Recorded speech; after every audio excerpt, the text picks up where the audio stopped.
Hello and welcome to all. आज मैं आपको बता रही हूँ क्लास 9th के लिए चैप्टर 6 है लाइंस एंड एंगल्स। एक्सरसाइज है 6.2 और क्वेश्चन नंबर है सेकेंड। यहाँ मैंने डायग्राम ड्रॉ किया हुआ है। इस फिगर में जो दे रखा है A B parallel to C D.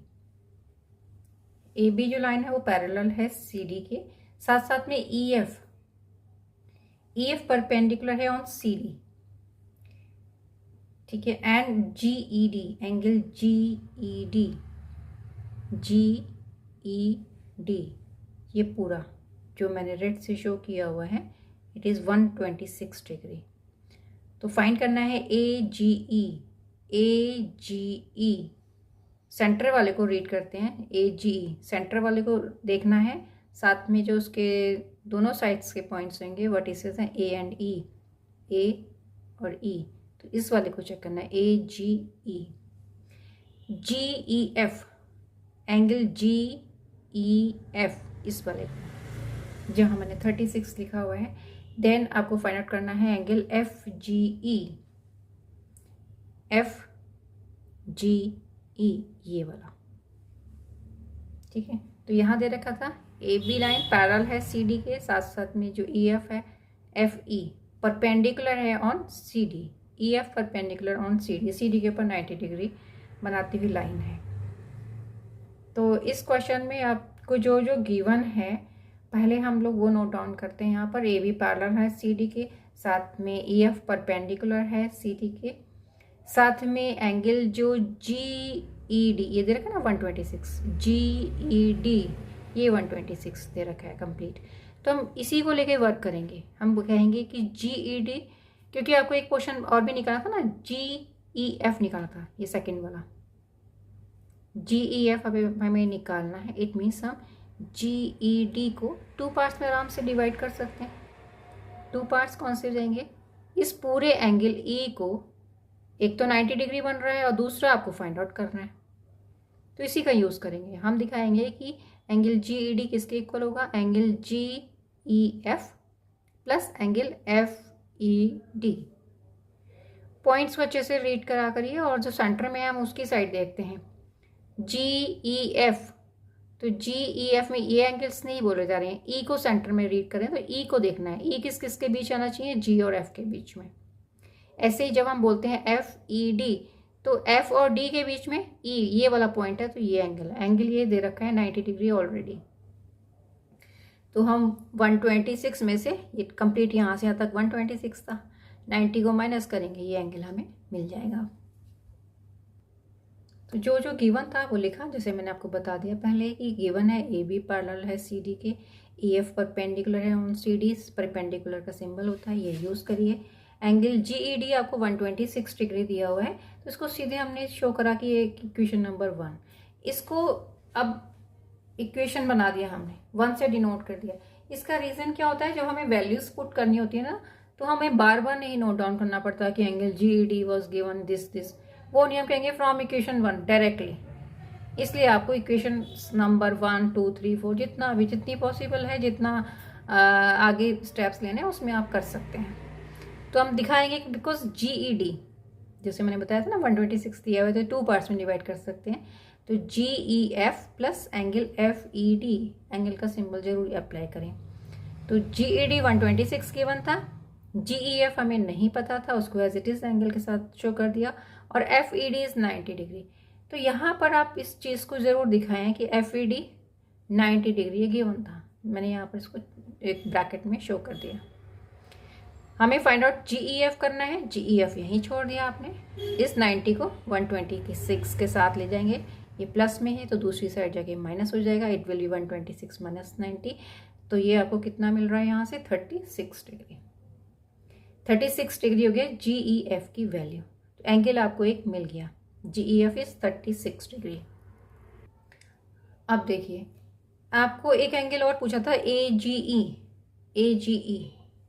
ठीक है। तो ए जी ई आप देखेंगे, आप ये दिस, ये ट्रांसवर्सल, और ये यानी कि A G E and G E D ये क्या हो गए, अल्टरनेट एंगल्स। बन कैसे रहा है, ए जी और ये यहाँ, अगर आप ध्यान से देखें तो ए हो गया, जी हो गया, ये ई हो गया और ये टी हो गया। तो ये वाला एंगल और ये वाला एंगल ये पैरेलल दे रखी है ऑलरेडी आपके पास में, है ना, उसका एक पार्ट है। ए बी पैरेलल है अगर सी डी के, तो ए एफ एक पार्ट है, तो ए एफ डेफिनेटली पैरेलल हो जाएगा ई डी की, है ना। तो ये एक जेड की शेप आ रही है, ये जेड बन रहा है। तो ये इस टाइप से अगर जेड की शेप आती है, यानी कि जब आपके पास दो लाइंस पैरेलल हो जाती हैं और एक ये जो ज्वाइन करने वाली लाइन होती है यानी कि ट्रांसवर्सल है, तो ट्रांसवर्सल के इधर और इधर ये जो एंगल्स होते हैं ये अल्टरनेट होते हैं, ये पैरेलल लाइंस पर ही बनते हैं। तो ये दोनों अल्टरनेट हो गए। तो ये जो एंगल आपके पास ऑलरेडी 126 गिवन था, तो इट विल बी अगेन 126, ये भी 126 ही होगा। सिंपल है कि अल्टरनेट एंगल्स हैं, इसलिए ये 126 होगा। तो हम यहाँ दिखा देंगे, जैसे मैंने बताया था कि A G is equals to G E D, angles जो हैं इक्वल हैं, अल्टरनेट एंगल्स हैं। क्यों है? क्योंकि ए बी पैरेलल है सी डी के। जो इसके स्टेटमेंट्स होते हैं वो आपको देने हैं, बहुत लेंदी ना दें, लेकिन आप प्रॉपर दें, जिससे कि आपको दूसरे टीचर को एकदम क्लियर समझ आ जाए कि आपने अगर अल्टरनेट दिखाए तो क्यों दिखाए, क्योंकि लाइंस पैरेलल हैं इसलिए वहाँ दिख रहे हैं। अब जीईडी की वैल्यू हमने निकाली फ्रॉम इक्वेशन 1। अब मैं बार बार नहीं लिखेंगे कि जीईडी वाज गिवन एज 126, हमने सीधे कहा कि फ्रॉम इक्वेशन 1 जो मैंने स्टार्टिंग में गिवन के टाइम बनाई के दिखाई थी आपको। इसलिए इक्वेशन लिखना ईजी रहता है और मीन्स इक्वेशंस को डिनोट करना, और उसके बाद हम इसी को ए जी ई की वैल्यू हमने दिखा दी 126 डिग्री, तो इसको मैंने इक्वेशन नंबर 2 के साथ में शो कर दिया, क्योंकि अब हमें निकालना है थर्ड वाला एंगल। अब देखिए एफ जी ई निकालना था ये वाला, तो ये क्या हुआ, टोटल एक लाइन जा रही है, ये कंप्लीट एंगल ऐसे हो जाएगा ना, 180 बन जाएगा लीनियर पेयर के साथ में। दो एंगल्स लेंगे ए जी ई, ये हमें पता चल गया 126 डिग्री, तो ए G E plus E G F यानी कि ये वाला एंगल। तो ये वाला है, कौन सा वाला है, इसको चाहे तो आप ए से डिनोट कर सकते हैं, लेकिन ए लिख रहे हैं तो आपको दिखाना पड़ेगा कि सपोज कि A ji F is a, है ना, या एफ जी ई बी ए। तो अगर आप डिफाइन वो शो करना चाहें वो भी दिखा सकते हैं कि इसको मैंने एंगल ए दिखा दिया या 1 दिखा दिया, ये डिपेंड करेगा। नहीं तो आप पूरा नेमिंग इजीली दे सकते हैं, कहेंगे आप ए G E plus E G F यानी कि ये वाला एंगल, ये दोनों का सम हो जाएगा 180, क्योंकि ये क्या है, लीनियर पेयर है। लीनियर पेयर का मीन्स 180 डिग्री बनना चाहिए, एडजेसेंट होने चाहिए एंगल्स, और 2 ही होने चाहिए। लीनियर पेयर 2 ही चाहिए, 2 से ज़्यादा नहीं होने चाहिए 180 बनाने वाले एंगल्स का सम, ठीक है। तो अब इसलिए हमें 126 plus E G F is equals to 180 degree, वही लिखा है 180 डिग्री लीनियर पेयर।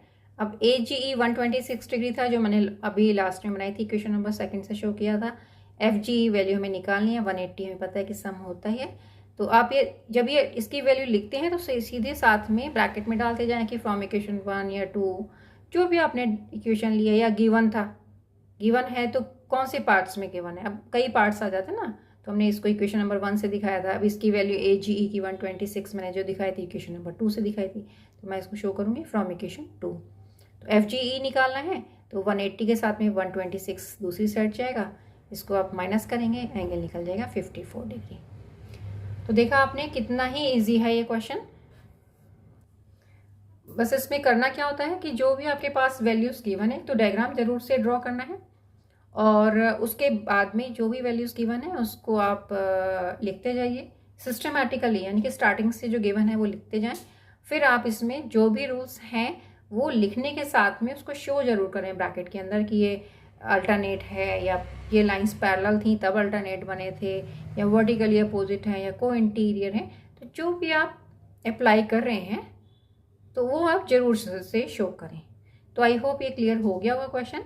इससे रिलेटेड आपके पास आपके मैथ्स से रिलेटेड कोई भी क्वेरी हो तो आप कमेंट सेक्शन के थ्रू मुझसे पूछ सकते हैं। चैनल अगर अभी तक आपने सब्सक्राइब नहीं किया है तो उसको सब्सक्राइब जरूर से करें और अपने फ्रेंड्स के साथ में ज़रूर शेयर करें। तो वीडियो देखने के लिए थैंक यू।